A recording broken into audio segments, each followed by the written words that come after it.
Bwana Yesu asifiwe. Bwana Yesu asifiwe mkutano.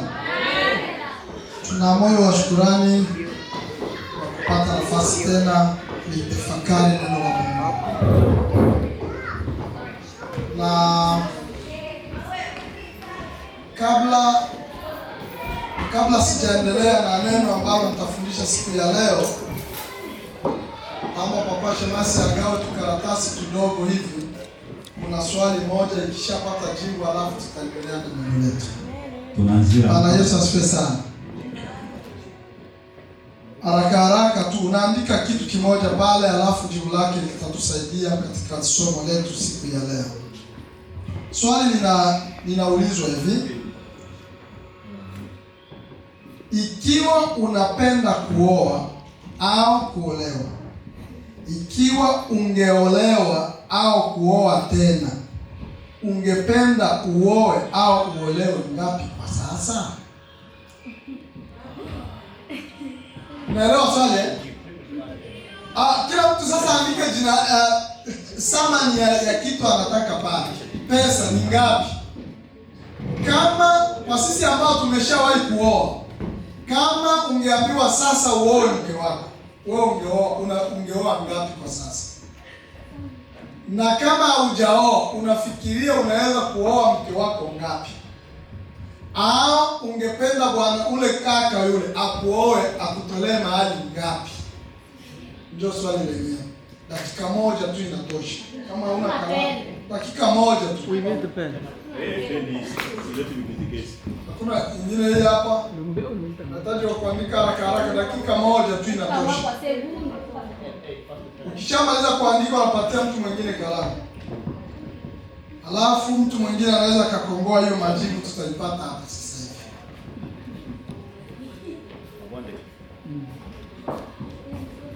Bwana Yesu asifiwe sana. Tunataka tupate teme ya leo ni nini? Si ndio? Lakini italetwa na majibu yake. Kama ungependa sasa wakuulize siku ya posho inayokuja watakuja kukutolea mahali, ungetaka wakuoe ngapi? Ndio swali letu tu, liko fupi sana. Na kama ulishawahi kuoa, mke wako ishazaa mpaka na watoto kabisa, unafikiri kama wanakuambia umtolee mali, wewe unafikiri umtolee ngapi?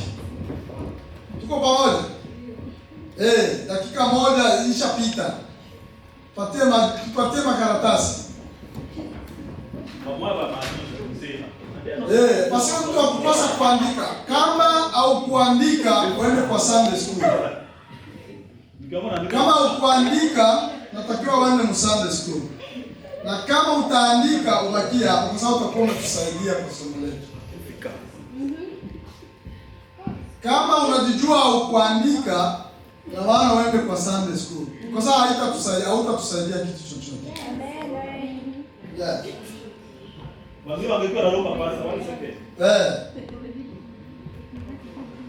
Swali ni fupi tu. Ni swali nzuri sana. Na wewe hata kama na mtu mwenye kwa ananisikia ambaye ananifuatilia kwa runinga, wewe unayenifuatilia, kama ungeambiwa uoe mke wako kwa sasa, au ungetaka bwana wako akuoe, ungetaka wakuoe ngapi? Au ungetaka umuoe mke wako umtolee pesa ngapi? Tuko pamoja?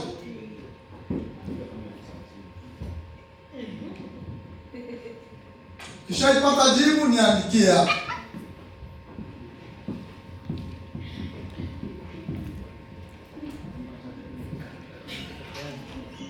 Jibu lako ndio litanipa majibu.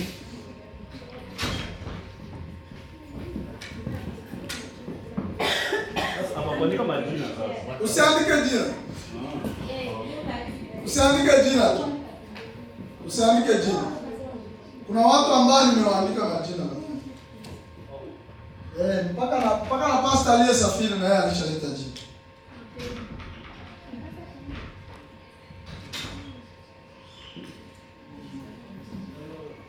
Tayari? Na mmoja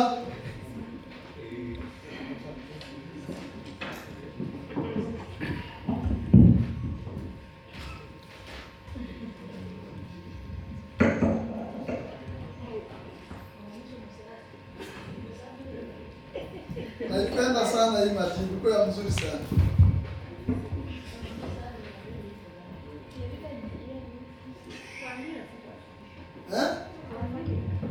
Nitaisema. Kwa sasa siwezi nikahubiri kitu chochote kama sijaisema.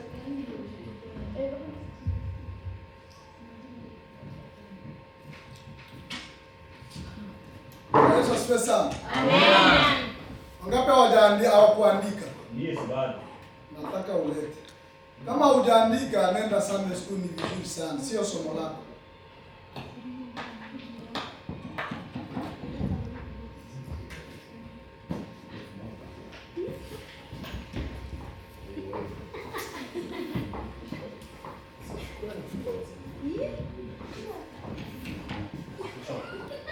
Niombe volunteer mmoja, mama mmoja kutusomea hii majibu. Papa, mama sasa.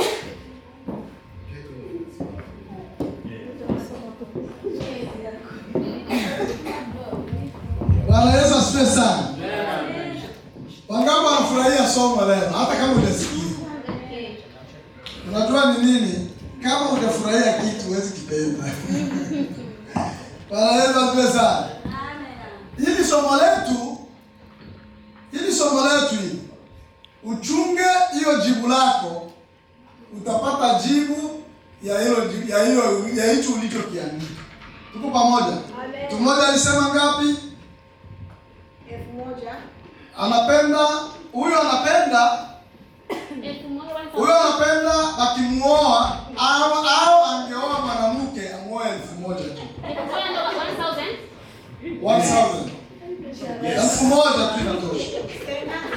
Huyo anasema akioa au akiolewa, usicheke. Akioa au akiolewa, aolewe 50,000. Huyo anasema 17,000. Akioa au kuolewa isipite hizo. Anasema 10,000 isiende juu ya 10,000 kwa kumuoa au yeye kuolewa, kwa sababu hatujui kama ni mwanamke au ni mwanaume. Wanasema 10,000. 10,000. Wanasema 25,000.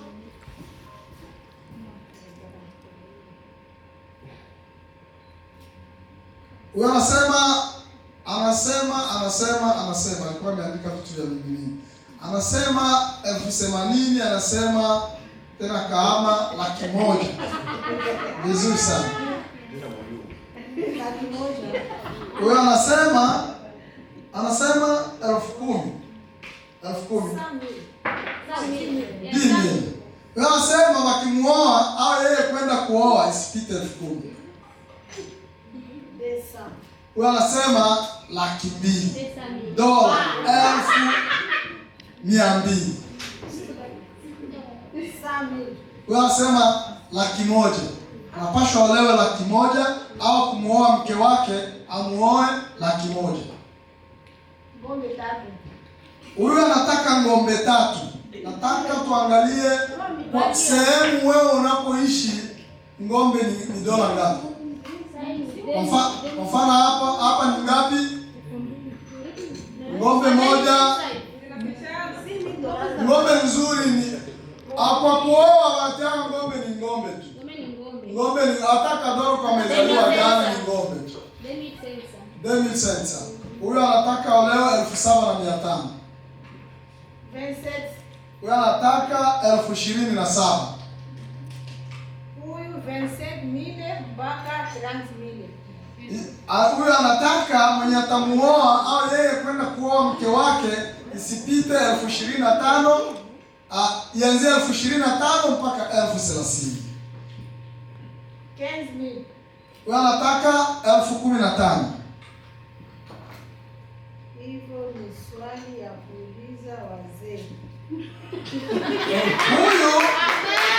Huyu anasema jibu lake ni nzuri sana. Huyu anasema hii swali letu sio la kuuliza yeye, kwa sababu yawezekana ni kijana. Kwa hiyo hii swali iulizwe baba yake ndio atatoa majibu. Mmenielewa? Na yeye pia iko sahihi. Okay. Huyu anasema 50,000. Huyu anasema 5,000. Dot. 0.3 na pointi na 0.2. Ndio 5,000. 5,000. 5,000 kama dot 5,003.00. 5,000. Huyo anasema kwa kumuoa tu yeye ni dola 5,000 au yeye akienda kuoa mke wake isipite dola 5,000. Bwana Yesu asifiwe sana. Napenda sana hii majibu. Ni ya mzuri sana.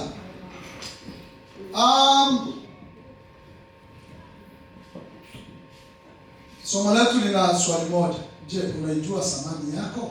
Yes. Unanielewa?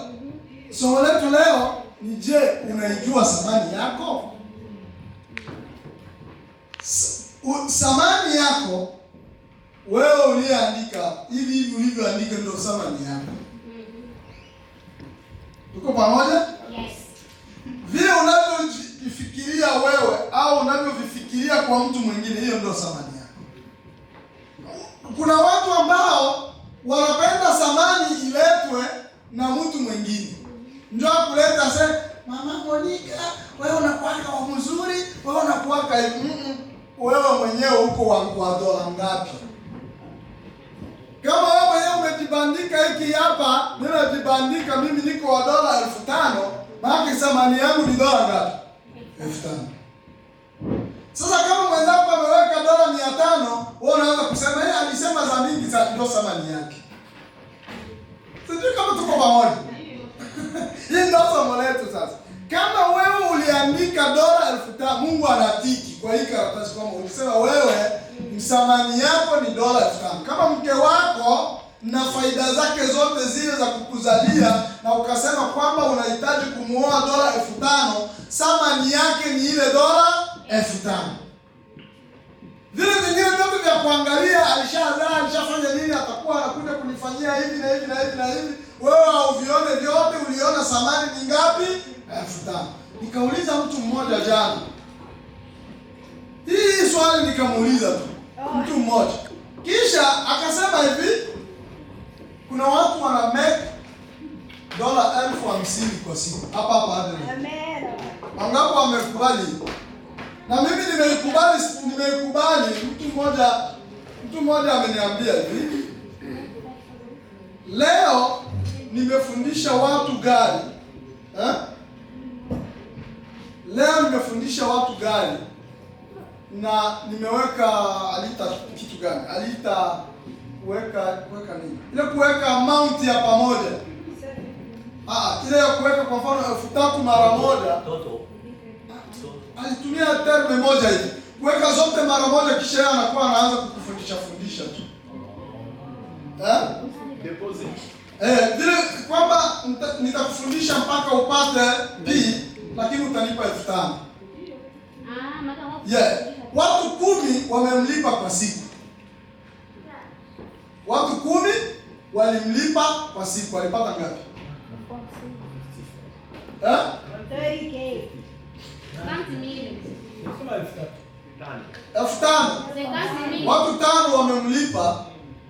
Watu 10 wamemlipa. Leo ametumia leo wamemlipa. Lakini nitakuwa nawafundisha polepole na ninaendelea kutafuta na wengine na wengine na wengine.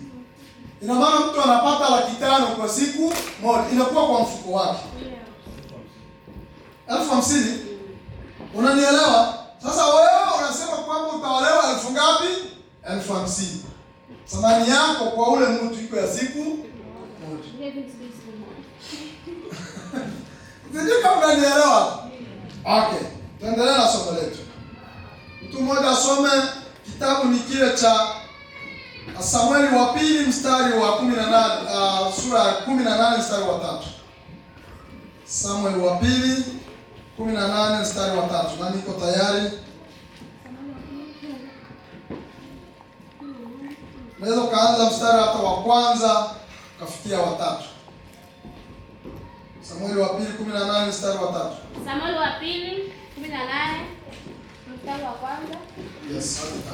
hadi 3. Kisha Daudi akahesabu watu waliokuwa pamoja naye. Tunasoma. Kisha Daudi akawahesabu watu waliokuwa pamoja naye. Akaweka maakida wa 1000 na maakida wa 100 juu yao. 2. Daudi akawapeleka wao watu vitani. Seluti moja chini ya mkono wa Yoabu, na seluti ya pili chini ya mkono wa Abishai mwana wa Seruya nduguye Yoabu, na seluti ya 3 chini ya mkono wa Itai Mgiti. Mfalme akawaambia watu, bila shaka mimi mwenyewe nami nitatoka pamoja nanyi. Yes. 3. Lakini watu wakasema, wewe usitoke nje. Lakini wanani? Watu. Lakini watu wakasema, wewe usitoke nje. Kwa maana tukikimbia watatuona sisi kuwa kitu, au tukifa nusu yetu hawatatuona kuwa kitu. Lakini wewe kuwa thamani kuliko watu 10,000 katika sisi.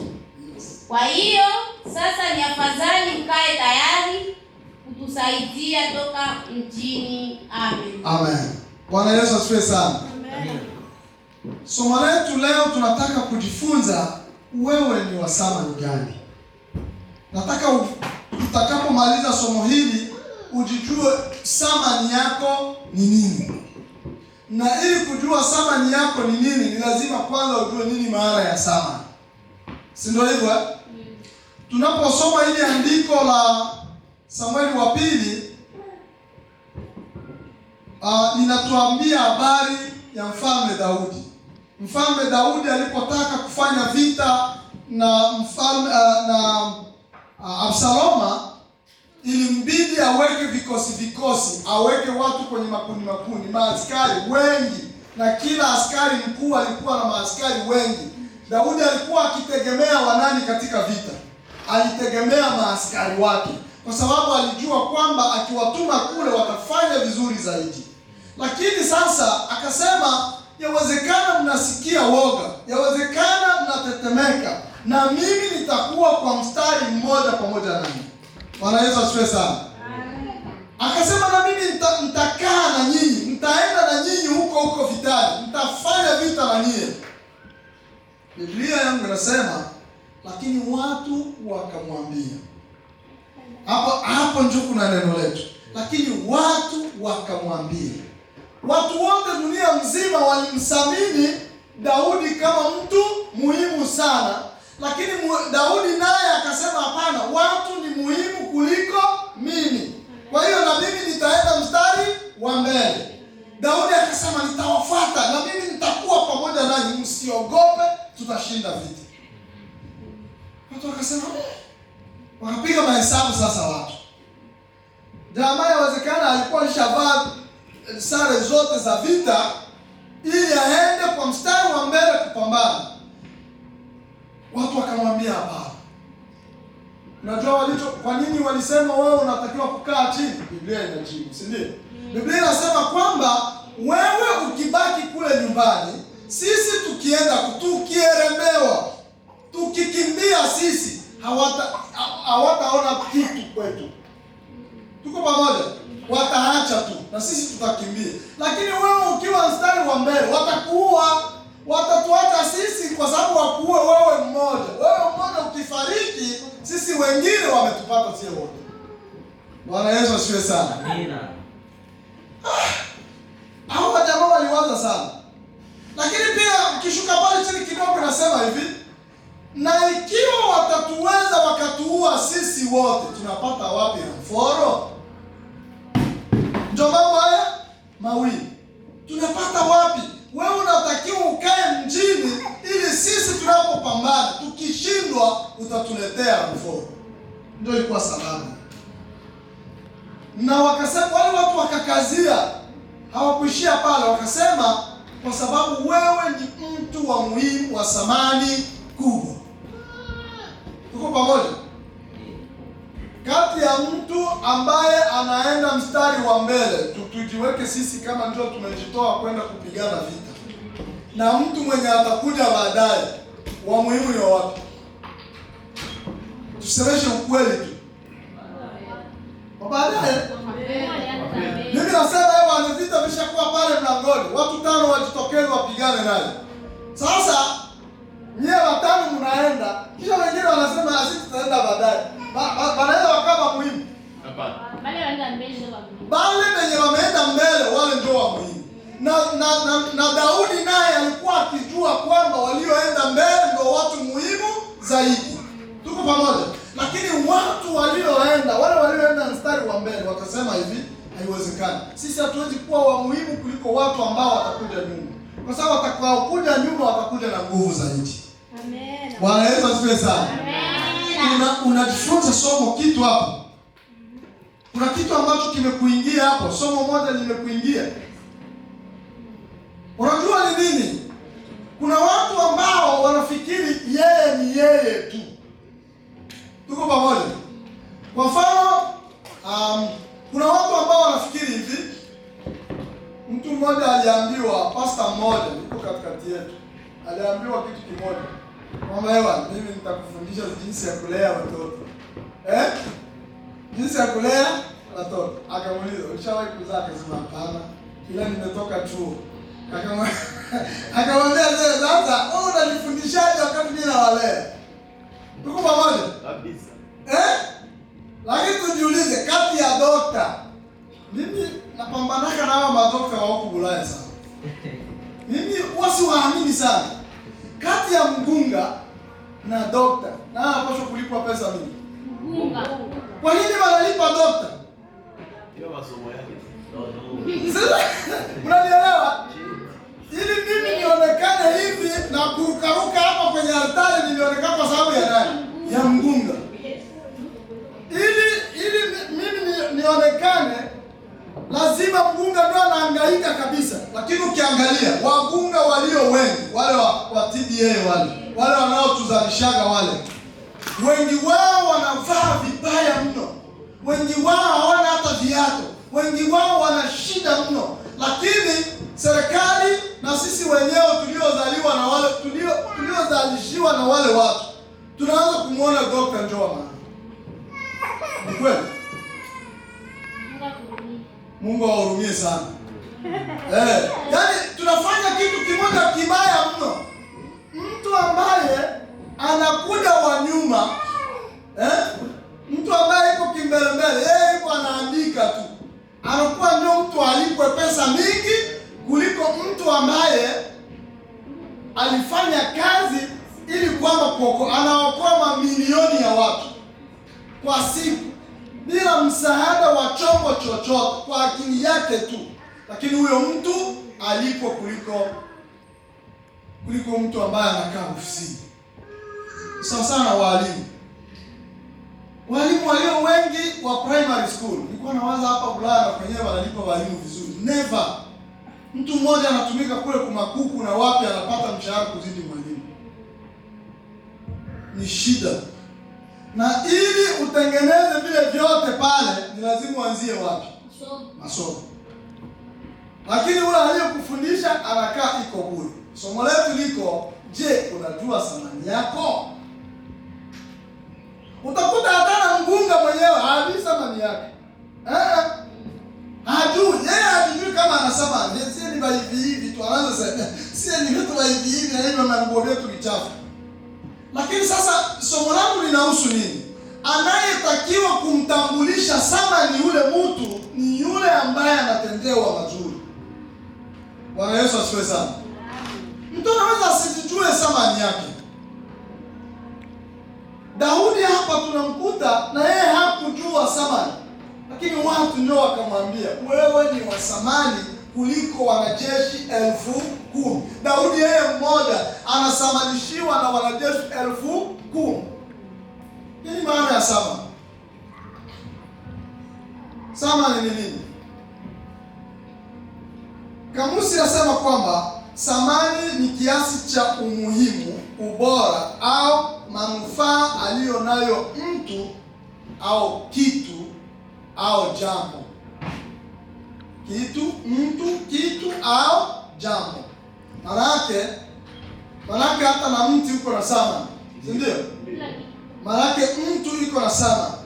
Manake neno unalolitoa mdomoni mwako liko na thamani. Kuna watu wengi anadharau neno, anapenda kitu lakini anadharau neno. Neno nalo liko na thamani yake. Tuko pamoja? Mwingine anasema kwamba mara nyingi pia inamaanisha bei au kiasi cha fedha ambacho kinafaa au kinaweza kubadilishwa kwa ajili ya kitu hicho. Na mwisho ni kiasi gani kitu kinafaa. Ni kiasi gani hiki kitu kinatufaa sisi.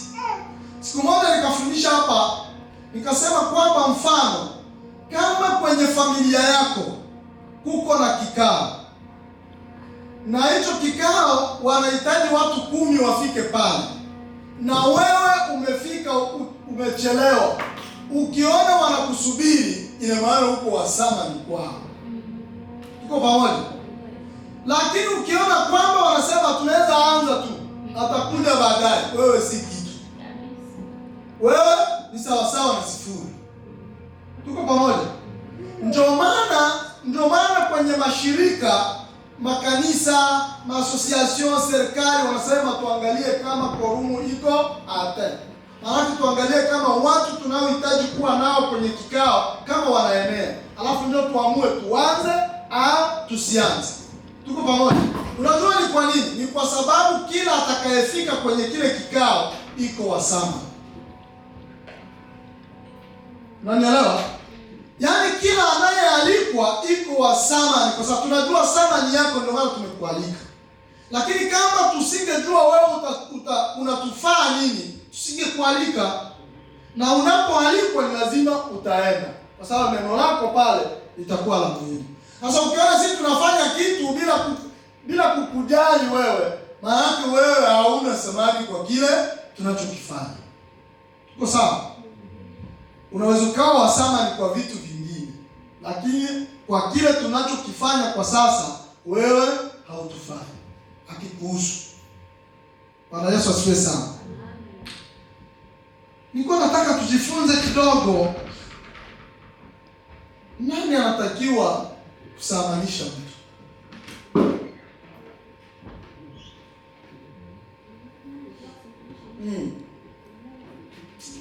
Niko najiuliza sana, nani anatakiwa asamanishe mtu? Au mfano mmoja wa mtu ambaye amekifanya kisha kikatusamanisha wote. Niko najifunza kidogo. Pastor unasema nani?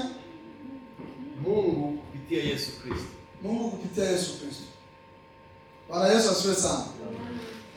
Mtu wa kwanza ambaye anatupatia thamani kama alivyofanya Daudi ni nani? Ni Mungu. Na Mungu alifanyaje? Mungu akaona sisi hatuwezi tukakaa hivi tulivyo, kwa sababu wote tungefanyaje? Tungepotea. Naye akatuma mwanae wa pekee Yesu Kristo ili aje kufa msalabani kwa sababu tuwe hivi tulivyo. Sema amen. Amen. Tukapata thamani. Thamani yetu ni nini? Unajua ni nini? Unatakiwa upate jibu. Usianze kuwa Mkristo ambaye iko hivi tu haelewi. Anaenda kanisani lakini haelewi thamani yake ni nini. Thamani yako hapo ni ile damu ya Yesu Kristo. Maana hivi kupumua kwako ni kwa sababu kuna mtu alikufa. Tuko pamoja? Kuishi kwetu hivi tulivyo ni kwa sababu thamani yetu iko sawasawa na Yesu Kristo. Sasa kama wewe ungemwambia, unajua ni nini? Kuna watu ambao wanachukua thamani yao kuiweka kuwa kitu kidogo sana, alafu ndivyo wanavyodharauliwa sana. Umenielewa? Nikupe mfano wa mtu mmoja. Yuda akamuuza Yesu kwa thamani ya ngapi? Vipande vingapi? 30. Alipoambiwa umuhimu wa Yesu, akafanyaje? Akavitupa. Akatupa zile pesa. Unajua kwamba aliona ameuza mtu mkubwa kwa thamani ndogo sana. Tuko pamoja? Na wale watu wakamwambia sema, sisi hatuwezi kugusa hiyo pesa yako. Uipeleke kwa makaburi. Thamani. Yaani kujipa thamani ni wewe mwenyewe. Yaani vile unavyojiweka hiyo ndio thamani yako.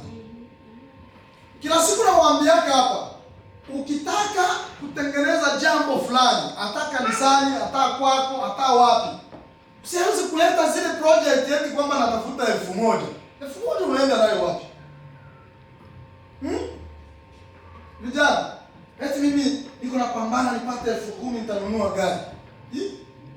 Na akili zote tulizo nazo mpaka yeye anakutoa kule Ulaya na kufikisha hapo ngao unatafuta nitapata 10,000 niuze gari. Sio kweli? Kama unatafuta 10,000 thamani yako ni 1000 ngapi? Ni 10,000.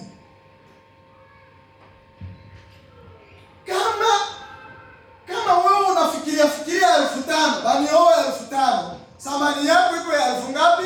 5,000. Kama unawazawaza mke wako ungemtolea 5,000, maana yake wewe na wewe thamani yako ni 5,000. Kwa mfano kama mimi nikisema kwamba nianze kuhesabu ni ngapi natakiwa kuoa. Sisi ambao hapa naenda kwa wale ambao walishaolewa sasa. Unatakiwa uanze kuangalia ni ubora gani mke wako ameshakufanyia kwa ile familia. Tusingepata jibu. Tusingepata jibu. Kwa sababu nilitegemea utasema mimi nashindwa kupata jibu. Kwa sababu kama mtu amekuzalia mpaka watoto 9 na wote wako kwa masomo na wote wanafanya kazi na wote wanafanya hivi, kisha unamwambia yule mwanamke ningekuoa 5,000. Iko wasama ni 5,000. Kama mke wako angejua, unafikiri angekuazia nini? Mama, kama bwana ndio ungejua kama yeye ndio aliandika wewe thamani yako ni 5,000, wewe ungewaza nini? Ungewaza ajui kile tunasema labda. Haleluya. Yeah. Mungeanza kugombana hapa kanisani. Unaelewa pasa? Tungeanza kugombana hapa kanisani. Kwa sababu kwa mfano hapa tulipo, mke wako anatumika kazi na wewe unatumika kazi. Wewe ukipata 1,500 kwa wiki na yeye anapata 1,500 kwa wiki, unapata 3,000 kwa wiki. Kisha unamwambia wewe nitakuoa 5,000. Ndio nasema niko humu kwenye tupu. Hiyo pesa inapatikana hapa. Kisha wanakuambia tutakuoa 5,000. Unajua kuna watu ambao wako kwenye mitandao wanapanga mabei ya kuoa, wanasema unapandisha sana, wanapandisha paraporo ya wewe uko wapi?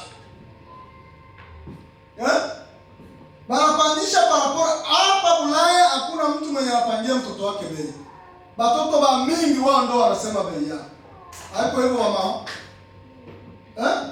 Wanasema wewe ukisema nataka 30,000, yeye anakuambia mimi papa kwanza niko napata mshahara wa 2,000 kwa wiki. Sasa inakuwaje niolewe hiyo pesa? Asipoleta 35 mimi ni mmoja, hakuna nafasi nilipanga leo. Hakuna. Na sitaipanga. Wewe mwenyewe na bwana yako ndio mnajijua thamani yenu iko ya ngapi. Sijui kama unanielewa. Wewe na bwana yako ndio mnajijua thamani yenu iko ya ngapi. Mkituambia hii thamani yetu ni 5,000, tunapokea ile 5,000, tunafanya vile vile tunatakiwa ufanye, unaenda. Tusijangaishe wazazi kujua thamani ya mtu. Thamani ya mtu inategemeana na yeye mwenyewe. Unakaa kwa kijana unaanza kuiba. Unakuja sasa nitaenda kuoa pale kwa pasta. Thamani yako ni nini? Ni kuiba. Tutakupokea? Hapana, sijui kama unaelewa chenye niko nasema. Ile ndio thamani yako. Unavyoviongea uongeake kweli. Unaongea rongorongo. Kisha unakuja unaanza unajua papa mimi napana wanajiheshimu. Unajiheshimu wapi? Watu wanakujua. Tunajua thamani yako. Sio vile wao usihukumu, usije ukahukumiwa. Hatuhukumu mtu. Sisi tunakuona ulivyo, unavyoongea na tunasema kile unachokiongea. Na hiyo ndio thamani yako. Baba mmoja akaja akapewa na nikawapa mfano mwingine, nisiseme huyo baba. Nikawapa mfano mmoja. Wanajua Wasudanizi hapa. Wanajua Wasudanizi. Kati ya mabinti zetu na wale utasema wale wanapendeza, utasema wa kwako. Si ndio hivyo? Na wale nikiwauliza Wasudani, wanani wanapendeza na wenyewe watasema wa kwako. Sasa vyenye watatuambia vitashinda vya kwetu. Nikwambie vyenye watatuambia. Wasudani wanaoa hapa 200,000 mpaka 300,000. Yes. Sasa kama wewe mtoto wako anaolewa thamani yake ni 5,000 na wa Msudani thamani yake ni 300,000, unasemaje wako ni mzuri? Sama. Niko nafundisha kitu kinaitwa thamani ya kitu. Unanielewa vizuri eh? Mila yao inasamanisha ule binti ni 300,000. Na mila yetu inasamanisha hii ni 5,000. Tunatosha. Tunakubali. Sio problem. Lakini hiyo ndio thamani yetu. Tusianze kusema hiyo ndio thamani. Sasa tunarudi kwa habari ya thamani kama Wakristo. Tugeuke sasa kiroho. Tuko pamoja? Hiyo ilikuwa kimwili. Nilikuwa nataka uelewe thamani kimwili. Yesu alipokufa pale msalabani, kuna jambo moja ambalo ameagana na mama yake. Akasema hivi, akamwita Yohana, akasema Yohana, ona mama. Sasa mwana ona mama, mama ona mwana. Akimaanisha kwamba atakaye mchunga Mariamu pale ni nani? Ni Yohana. Tuko pamoja, anamkabidhi pale. Sasa alipokufa kwa ajili yetu, anategemea sisi tutafanya nini?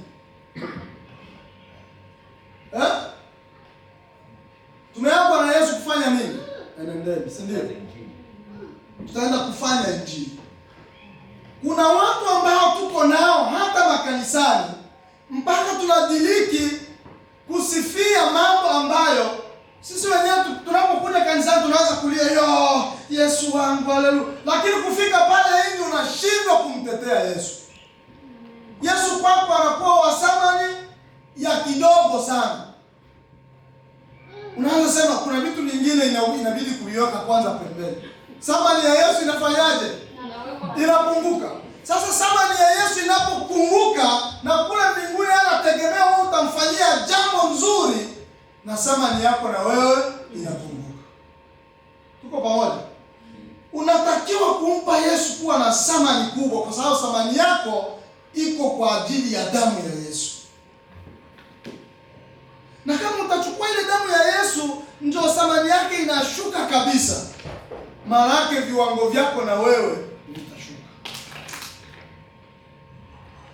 Shida ambayo tuko nayo ni kwamba tunapoomba Mungu, watu wengi wanapoomba Mungu, unaomba Mungu ukiwa na madhambi. Tuko pamoja? Lakini ukakumbana na watu tunaomba Mungu ya kubomoa milima. Tunaanza kupata mashida wakiwa, ndio maana unakuta kanisani ndio wengi wana matatizo hapo makanisa. Mpaka wale wanaoenda kwa wafumu wanasema linganisha walio kanisani na walio kwa wafumu, ni bora kwenda kwa mfumu. Si ndio hivyo? Si ndio wanasema? Unajua kwa nini? Tunaenda kumuomba Mungu tukiwa na madhambi. Mtu anakuja kwako anakutishia neno kwamba Bwana, ninaona wewe 1 2 3 4 5 6. Ni ukija kwangu na kuambia ukome kwa jina la Yesu. Bwana Yesu asifiwe sana. Hatuna muda wa kubembelezana kwa sababu tunampa thamani ni Yesu Kristo. Tunamtanguliza yeye kwa kila jambo. Tunajua hivi tulivyo ni kwa sababu ya nani? Ya Yesu. Bwana Yesu asifiwe sana. Lazima baba, mama, wazazi waone thamani yako. Tuko pamoja? lazima wakuone thamani yako. Tusema Mungu anapaswa aone thamani yako, Yesu Kristo anapaswa aone thamani yako, lakini pia na wewe unatakiwa uonyeshe uko wa thamani gani kwa Baba. Kuna watu ambao wanapingwa na wazazi wao, ama nitumie hata dola 100 tu, anapotuma anatuma ile 100 tu. Yaani baba yako anasema mimi hapa kama niko mkambi, kama niko wapi, anasema ningepata hata dola 10 nitakushukuru sana. Kisha naona unaenda kwa simu yako unatuma ile dola 10. Basta, huko unaitwa aje? Madipos. Nitasema hiyo. Nitasema kwa lugha yangu afu nitakuja na huko. Kwa lugha yangu wanasema hivi. Msoshtikyo lakini chake poko ichikyo. Maana hivi hakuna mkubwa mwenye anaombaka, lakini dimples zake ndio zinaomba. Maana ukimwona mzee kwa hivi, kisha akwambia naomba dola 10, haombi 10, naomba hata 1000. Tuko pamoja? Na kama wewe unataka kuchota kitu ambacho kiko moyoni mwake, huyo baba yako, huyo mama yako, akikwambia hata dola 10, kitupa ka 1000 pale, anaitemea mate moyo ya nguvu sana. Huku kwako wewe miaka inaongezeka. Amen. Bwana Yesu asifiwe sana. Hiyo ndio thamani yako. Na wababa ukifanya hivyo, unajua nini anasemaka? Nilijua tu huyu mtoto wangu. Huyu achana na huyu mtoto. Hata kama hakuwa anajua, aliona surprise. Mzee anaanza kutabasamu.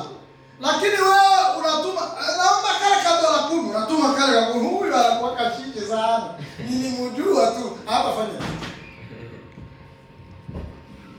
Kuna watu wengine ambao niko nasema baba yako anapaswa aone thamani yako au mama. Kuna watu wengine ambao wanaishi na mama au baba, hakuna surprise, mwaka nenda mwaka rudi. Ni shida. Ni shida, si wote tuko Ulaya. Hakuna vya Ulaya. Hakuna vya Ulaya. Ninasema hakuna vya wapi? Hakuna vya Ulaya. Mtoto wangu anatakiwa anipe surprise nikiwa hapa kwenye nipo kabla sijafa. Tuko pamoja? Mtoto wako wewe unajua ni nini jamani? Mimi huwa nashangaa sana. Kadiri tunavyofikiria kwamba hatuwezi kufanya surprise kwa mama zetu, ndio watoto wetu na wao wajifunze kitu. Tuko pamoja? Pastor akasimama hapa anasema, "Mama, mko mnasaidia watoto kuwapa ile sadaka." Unajua kwa nini? Kama mtoto haumzoeshi kwenda kutoa, hata jua kama kanisani wanakuaga wanatoa. Anajua ni kwenda kucheza pale mbele na tunarudi nyumbani, mambo inaishia pale. Jamani. Kisha mtu mwingine anasema, "Na mimi unaona mbele nashangaa na hao watoto na wewe ulikuwa hivyo kwa mama yako." Unanielewa?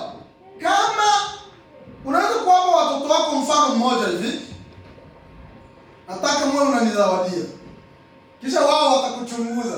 Wataangalia baba yake analala wapi. Tupigie simu selfie, mnaita nini? Selfie. Video call. Tupigie simu bibi tuone kwenye unalala. Anaangalia kato. Anaangalia wewe sasa tu tunamfanyia surprise mama yake analala kwa kato. Unanielewa? Watoto wetu wana akili wa baba. Watoto wetu wana akili wa mama. Kile unachokitendea mama yako na ni kile atakuja kukutendea wewe. Upate bahati tu. Aingie kama kanisani akutane na neno la Mungu, alafu akaokoka, umepata bahati. Lakini akikufuatilia kule nyumbani, matendo yako ndio thamani yako kwa watoto wako na ndio thamani yako wewe mwenyewe. Tuweange. Tunajifunza hapa wewe ni wa thamani gani. Upande wa mama, hakuna mtoto anajuaka huyu njoo baba asikwambiwa na nani? Na mama. Hata baba aende pale ajifanye nini leo baba yake. Ataenda uliza mama, lakini mama huyu kabisa. Ndio yeye. Anaenda uliza, lakini huyu ndio mwenyewe sasa huyu. Hata mbona mama iko hivi? Sasa ndio huyo. Sasa ndio huyo na anaenda yaambi kwa wale baba. Pamoja na kwamba alisema baba yuko hivi. Anapiga yaambi, huyo ndio baba alizaa. Sawa, aliambiwa na nani? Ni samani yako. Hiyo ni samani yako. Ukiwapoteza hao watoto na samani yao inafanyaje? Inapotea. Mila yetu inasema kabla ya kumuzika mtu, sio hata mila mpaka kwa sababu na serikali hapa inakubali. Kabla ya kukuzika wewe watauliza ndugu yake yuko wapi? Ndio. Kisha ndugu akishafika samani inapanda. Ninafundisha neno samani yako. Maiti hapa Ulaya. Ukifariki pale tu atapiga simu ndugu yake, na ukifariki pale government itakulipia $1,500, sio 1,500, kati ya 1,500 na 4,500 wakulunguze. Watasaidia.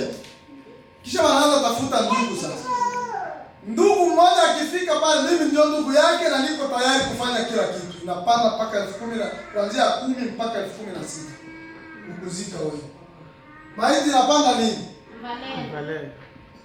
Valeo inapanda moja. Maiti inapanda kwa sababu unasaminishiwa na watu. Sasa una matendo gani ya kukufanya kusamini wewe? Kila mtu anaumia na wewe. Na kuumizwa inapokuwa iko ya kweli kweli, samani yako itafanyaje? Inashuka. Kiburi tunayo sisi. Unakuta mtu anaweza kawa na kipawa chake au cha kuhubiri, lakini anavyoanza kuhubiri sasa, eti ninataka nipate viewers, anaanza bongo kule kunitangana. Na samani yake na yenyewe inafanyaje? Inashuka. Hakuna nabambi yake neno kila mara. Hakuna mhubiri wa kweli ambaye ataweka redio yake pale kuhubiri pale. Wote wa kweli wako makanisani.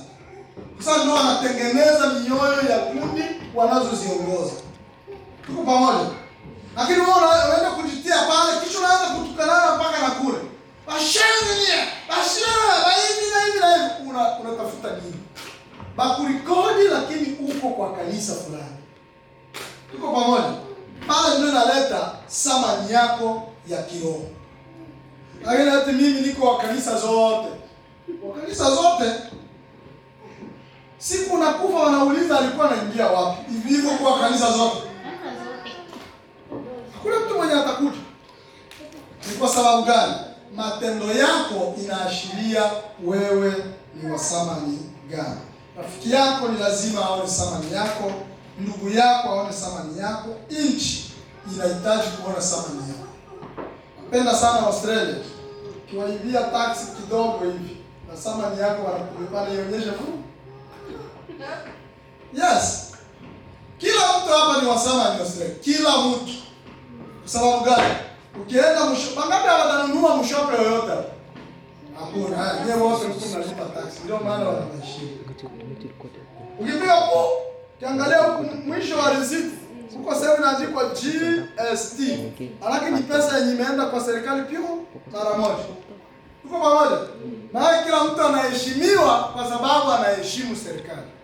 Analipa kile ambacho serikali anataka. Tunapokuja hapa sasa kwa Mungu na kwenyewe. Mungu anakuheshimu kwa sababu unaheshimu vile anavyotaka. Ni kwako sasa wewe kuangalia. Serikali umeshamheshimu kuvya kwake na Mungu umheshimu kuvya kwake, ili wote wawili wakusaidie. Na mmoja ndo ana pumzi, mwingine anakumanipile tu, lakini hana pumzi. Kwa hiyo ni lazima umpe samani. Ni lazima umpe samani. Kwa mwisho kabisa, tujivunie ubora wetu ili samani yetu iweze kupanda. Kama ubora wetu uko vibaya, na samani yetu itafanyaje? Itashuka. Na ikishuka, tunampa Ibilisi nafasi. Anasema leo nakupata. Mkristo akiamua kwenda kwa mashetani ile, banamchezeaka moyo ya nguvu sana. Kwanza Mkristo yeyote akienda hata kwa mfumo hivi, kama watu wengine wote wanaweza omba $100, wewe ni 500. Kisha anakuambia mimi ndio bingwa, mimi ndio hivi, mimi ndio, au nimekuliwa na kitu, kwa sababu anajua huyu hapo anatutesa kule. Kwa jina la Yesu, kwa jina la Yesu.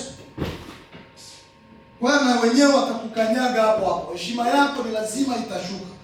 Tunakuomba unayetusikiliza, wewe uliye hapa, mheshimu Mungu ili heshima yako iweze kupanda. Heshimu ndugu yako, heshimu mama, heshimu baba. Vile vile unavyoogopa serikali isikupige bili, ndio uogope mpaka na baba aliyekuzaa na mama aliyekuzaa, na kila mtu aweze kuona wewe ni wa thamani katika jamii yetu. Na Mungu atubariki. Amen. Mungu aliye juu ya yote, asante kwa sababu ni wewe ulianza kujitoa kwa dhabihu ya kuteketezwa kwa sababu tuweze kupata thamani namna hii. Tunakushukuru kwa sababu hatutaweza bila kuwa na Roho wako Mtakatifu.